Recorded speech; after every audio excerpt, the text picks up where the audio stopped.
Social మీడియాలో ఊకే కనబడుతున్నటువంటి ఒక ఆమె గురించి మనం చర్చించుకుందాం ఒక్కసారి. సోషల్ మీడియాలో కాంగ్రెస్ ప్రభుత్వం, తెలంగాణ ప్రభుత్వం అధికారంలోకి రాగానే చాలా ప్రతిష్టాత్మకంగా మహిళలకు ఫ్రీ బస్సును తీసుకొచ్చింది. ఇప్పుడు ఫ్రీ బస్సును ఎత్తేయాలని కుట్ర చేస్తుంది ఒక బీజేపీ నాయకురాలు, ఈమె మాధవిలత. ఆంధ్రప్రదేశ్లో ఫ్రీ బస్సు, కర్ణాటకలో ఫ్రీ బస్సు, ఇట్లా మరి ఇక్కడ ఆరోపణ చేసింది కదా. తెలంగాణ రాష్ట్రంలో ఏమంటుందో ఒకసారి చూద్దాం. ఇగో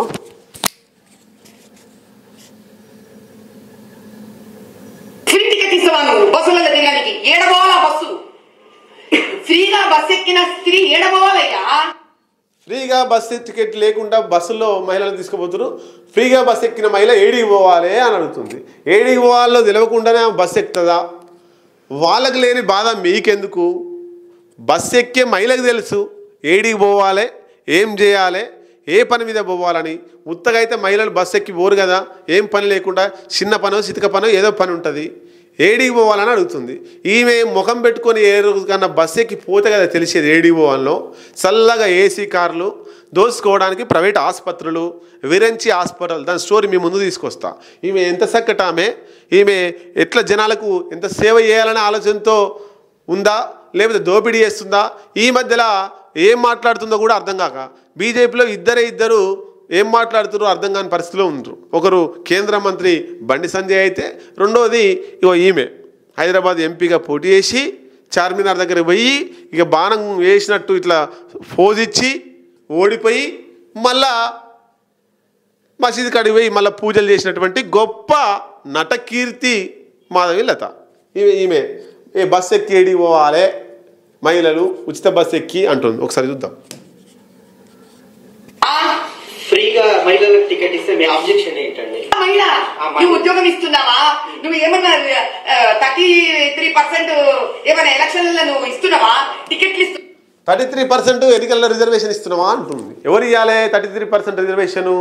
కేంద్ర ప్రభుత్వం ఇవ్వాలా, రాష్ట్ర ప్రభుత్వం ఇవ్వాలా? కేంద్ర ప్రభుత్వం ఏం బిల్లులు ఆపింది? మనం 33% మహిళలకు కావాలని చెప్పేసి మాట్లాడేటప్పుడు బీజేపీ ప్రభుత్వం కొన్ని రోజుల తర్వాత సానుకూలంగా స్పందించింది. అంటే ఈ పోరాటాలు వస్తే కొంచెం తలవంచి వచ్చింది. ఇప్పుడు 42% బీసీలకు రిజర్వేషన్ కావాలంటే ఇప్పటికీ ఆమోద ముద్ర వేస్తలేదు. గవర్నర్ తోటి దొంగ నాటకాలు ఆడిపిస్తుంది. ఈమె కూడా బీజేపీ ఆమె. మరి ఈమె ఎందుకు అడుగుతలేదు కేంద్ర ప్రభుత్వాన్ని 42% మహిళలకు 33% రిజర్వేషన్ ఖచ్చితంగా కావాలి, అమలు చేపియాలి, 42% బీసీలకు రిజర్వేషన్ కావాలి, అమలు చేపియాలని ఎందుకు అడుగుతలేదు? 33% రిజర్వేషన్ ఇచ్చినవా? మహిళలు బస్ ఎక్కి ఏడికి పోవాలి. ఈమెకెందుకు? వాళ్ళకి లేని బాధ ఈమెకెందుకు? మరి అడుగు పోయి బస్సులో ఉన్నట్టు అందరూ కలిసి ఏడిపోతున్నారు అని అడుగు. మరి ఉద్యోగం కల్పించినవా అంటుంది. మీ కేంద్ర ప్రభుత్వం ఎన్ని ఉద్యోగాలు కల్పించింది? ఉచిత బస్సు మీకు ఇష్టం లేదా చెప్పుర్రి. రేవంత్ రెడ్డి కష్టపడో నష్టపడో అనే ఉచిత బస్సు తెచ్చిండు. మీకు ఇష్టం లేకపోతే చెప్పుర్రి. మరి ఆయనకు సాధ్యమైనంత ఉచిత బస్సు కల్పించిండు, మీరు ఉద్యోగాలు కల్పించారు. ఆ ఉద్యోగాలు చేసుకుని ఉచిత బస్సులో వస్తారు. మరి పోస్ట్ ఇస్తున్నావా? ఆ బస్ ఎక్కిన మహిళ ఎక్కడ పోవాలి తమ్ముడు? టిఫిన్ డబ్బా కట్టుకొని తిరిగి ఇంటికి రావాలా? మహిళలు బయటికి వచ్చి బస్సు ఎక్కి ఎక్కడికి పోవాలి తమ్ముడు? టిఫిన్ బాక్స్ పోయి తిని ఇంటికి రావన్నా? ఆమె ఓవర్ యాక్షన్ చూడరు. ఆమె మాట్లాడితేనే అసలు కొంతమందికి నచ్చని వ్యక్తులు చాలామంది ఉంటారు. ఈమె చూస్తేనే అసలు వాళ్ళంతా మంటలు వాకినట్టు, వాళ్ళంతా ఏదో అబ్బొంత పురుగులు వాకినట్టు ఉంటుంది. ఆమె అంటే వ్యక్తిగతంగా విమర్శించటలే, సబ్జెక్ట్ లేకుండా వితౌట్ సబ్జెక్టు మాట్లాడుతుంది. ఏం మాట్లాడుతుందో తెలియదు, ఏం చేస్తుందో కూడా తెలియదు.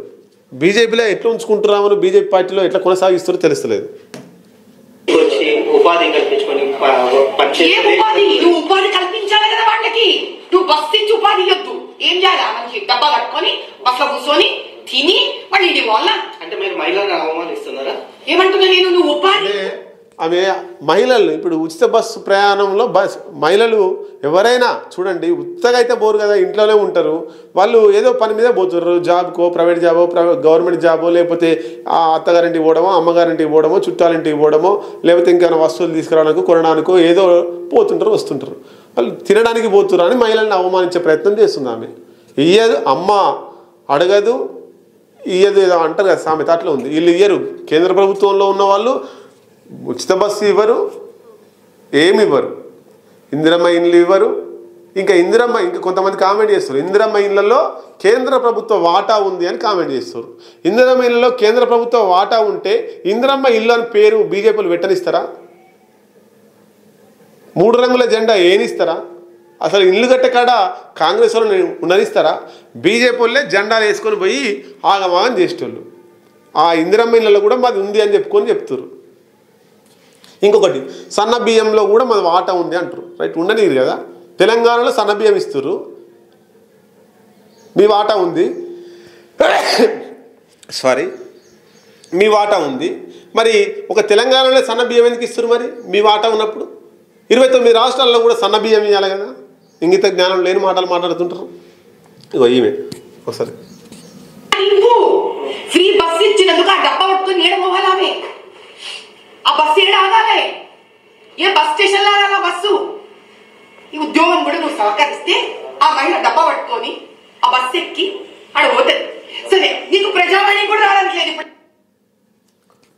మొత్తం మీద ఆమె ఉద్దేశం ఏంటంటే మహిళలు డబ్బా పట్టుకొని బస్సు ఎక్కుతున్నారు, తింటున్నారు, మరి తిరిగి ఇంటికి వస్తున్నారు అనేది ఆమె ఉద్దేశం.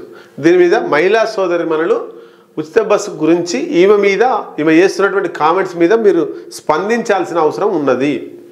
ఇట్లా చేస్తే ఉచిత బస్సు ఇవ్వడం నచ్చలేదేమో ఈమెకు.